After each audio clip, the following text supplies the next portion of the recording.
This is the second video in our series on adding another bathroom to your home. And in this one, I'm going to provide you with something that a lot of people don't think about, and that will be trying to locate your new bathroom next to, either right next to an existing bathroom or as close to it as possible.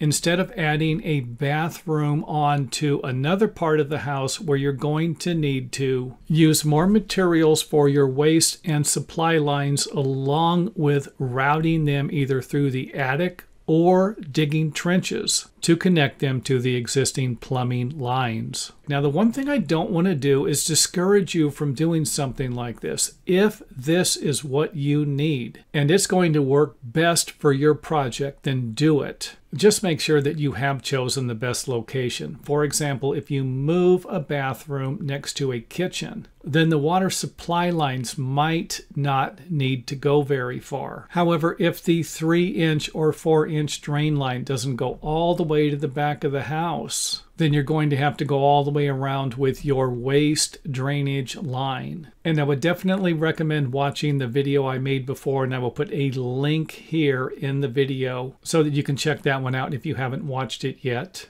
And here's an example where we've located the bathroom near the other bathroom. And if the drain line is going out in this direction to the sewer or the septic tank, then something like this could work out great also. Or a lot better than having the bathroom located anywhere else around the home where it isn't going to be near the other bathroom.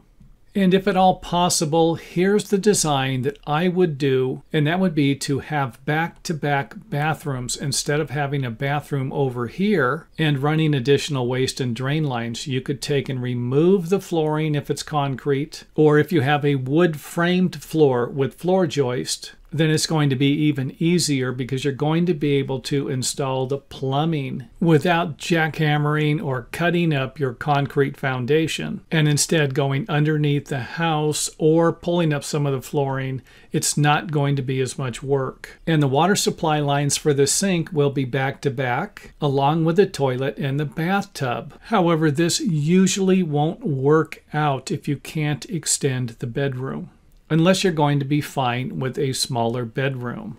So the main thing I want you to walk away with in this video is that you could save a lot of money when adding a bathroom to your existing house by locating the bathrooms as near as possible to the existing bathroom, as long as your design will allow you to do that. And hopefully that makes sense. So any questions at all, feel free to leave them in the comment area and I will answer them as soon as possible. And don't forget to hit the thumbs up button to let us know that you either learned something or enjoy watching our videos.